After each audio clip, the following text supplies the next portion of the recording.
கோட்டூர் சண்முகம் விசாரிக்கப்பட வேண்டிய நபர். தமிழகத்தினுடைய சுகாதாரத்துறை அமைச்சர் மா சுப்பிரமணியம் விசாரிக்கப்பட வேண்டிய நபர். அந்த தெளிவை முதலமைச்சர் சொல்லாம எதுக்கு நாடகம் போடுறார்? முதலமைச்சராக ஒரு பக்கம், திராவிட முன்னேற்ற கழகத்தினுடைய தலைவராக இன்னொரு பக்கம் இருக்குல்ல. முதலமைச்சருக்கு 2 பொறுப்புகள், 2 பதவிகள் இருக்கு. கட்சி இன்வால்வ் ஆயிருக்கு, முதல்ல இருந்து இன்வால்வ் ஆயிருக்கு, காவல்துறை அதிகாரிகள் இன்வால்வ் ஆயிருக்கிறாங்க. யார் அந்த சார் என்ற கேள்விக்கு அதிரடியாக பெயரை வெளியிட்டு புயலை கிளப்பியுள்ளார் அண்ணாமலை. பாஜக மாநில தலைவர், அதாவது முன்னாள் மாநில தலைவர்னு சொல்கிறதுக்கு வாய்ப்பு இல்லை, அவரை தலைவர்னே சொல்லிக்க வேண்டியதான். பாஜகவின் தலைவர் அண்ணாமலை அவர்கள் வெளியிட்ட தனது ட்விட்டர் பக்கத்தில் ஒரு வீடியோ ஒன்று வெளியிட்டிருக்காரு. அந்த வீடியோவில் யார் அந்த சார் என்ற ஒரு கேள்விக்கு பதிலையும் கொடுத்துருக்காரு. அவருடைய பேரையும் வெளியிட்டு அதிரடி கிளப்பியுள்ளார். திமுக தலைமை திராவிட கட்சியின் தலைவர் கருணாநிதி அவர்களுடைய பிறந்தநாள் கொண்டாட்டத்தில் குடியும் கும்மாளமாக கூத்தடித்து கொண்டிருக்கும் இந்த வேளையில் அண்ணாமலை தனது ட்விட்டர் பக்கத்தில் வெளியிட்ட இந்த வீடியோ ஒட்டுமொத்த தமிழக அரசியல் புயலையை கிளப்பியுள்ளது. ஞானசேகரனை மட்டும் ஆயுள் தண்டனை கொடுக்கப்பட்டது, ஆனால் அதில் முக்கிய குற்றவாளிகளை ஏன் நீங்கள் கைது செய்யவில்லை என்று ஒரு வீடியோவில் தெளிவாக அவருடைய பெயரை குறிப்பிட்டு விளாசி தள்ளியுள்ளார் அண்ணாமலை. பாஜகவின் மாநில தலைவர் அண்ணாமலை என்றே சொல்லலாம். அண்ணா பல்கலைக்கழக விவகாரம் முடிந்துவிட்டதே என்று பெருமூச்சு விட்டிருந்தது திராவிட கூட்டத்துக்கு அண்ணாமலை அவர்களுடைய இந்த வீடியோ ஒரு சின்ன கலக்கத்தை தான் ஏற்படுத்தியிருக்கும்.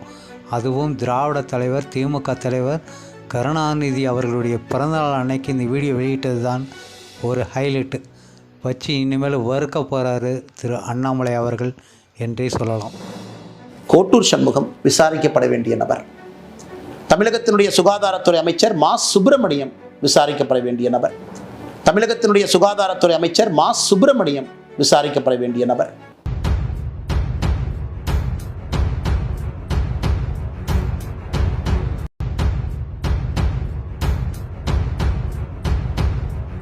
இவ்வளவு விஷயங்கள் நடந்திருக்கு, இவ்வளவு தொலைபேசி அழைப்புகள். நீங்க கேட்கலாம், இல்ல அண்ணாமலை என்ன நீங்க சும்மா சொல்றீங்க? சரி, கோட்டூர் சண்முகம் அவர்களும் மா சுப்பிரமணியம் அவங்களும் டெய்லி பேசிக்கிறாங்களா? டெய்லி பேசிக்கிறாங்கன்னா, நான் சொன்ன 24ஆம் தேதியை 2 முறை பேசிக்கிட்டாங்க. அதன் பிறகு 6 நாட்கள் அவங்க பேசி கொள்ளவே இல்லை. இவங்க டெய்லி பேசுற ஆட்கள் கிடையாது. 24ஆம் தேதி பேசிய பிறகு இவங்க திரும்ப பேசினாங்களான்னு ரெக்கார்ட் எடுத்து பார்த்தீங்கன்னா 6 நாட்கள் இவங்க பேசல. அதனால் 24ஆம் தேதி பல விஷயங்கள் நடந்திருக்கிறது. அங்கதான் யார் அந்த சார் ஒளிஞ்சிருக்கிறார். அதனால் இது தொடரும். இன்னைக்கு நான் ஏற்கனவே சொன்ன எதற்கும் பயப்பட போவது கிடையாது.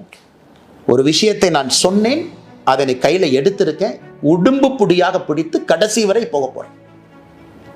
நான் சாட்டையால் அடித்து கொண்டது அண்ணா பல்கலைக்கழக மாணவியினுடைய சகோதரனாக.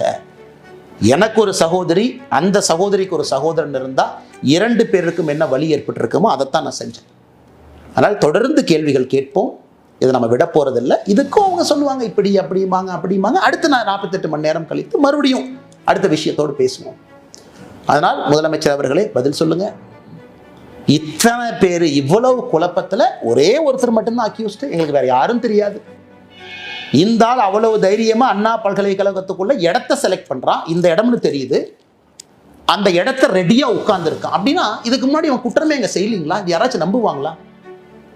அவ்வளவு பக்காவா ஸ்கெட்ச் போட்டு எஃப்ஐஆர் படிக்கும் போதே தெரியுது அந்த இடத்துல இருக்கக்கூடிய நபர் வேற எந்த தாக்குதலையும் ஈடுபடவில்லை. அப்ப மே 14ஆம் தேதி போட்ட வழக்கு என்ன சார்? யார் இந்த விக்டிம்? அண்ணா பல்கலைக்கழக மாணவிய விக்டிமா, இல்லை இதே ஞானசேகரன் இன்னொரு இடத்துல இருந்தாரா?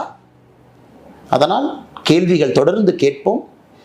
இவங்க ஆளுங்கட்சியினுடைய யாரெல்லாம் சம்பந்தப்பட்டிருக்கிறாங்க, பதவிகளை யார் தவறாக பயன்படுத்தினாங்க, காவல்துறையுடைய கையை யார் கட்டி போட்டார்கள், 24ஆம் தேதி ஞானசேகரனை வெளியே கொண்டு வந்து குரூஷியல் எவிடன்ஸ் அளிப்பதற்கு யாரெல்லாம் உடந்தையாக இருந்தார்கள், என்னை பொறுத்தவரை அவர்களும் குற்றவாளிகள் தான். அதுல தான் அந்த யார் என்கின்ற சார் ஒளிஞ்சிருக்கிறார். வணக்கம், நன்றி.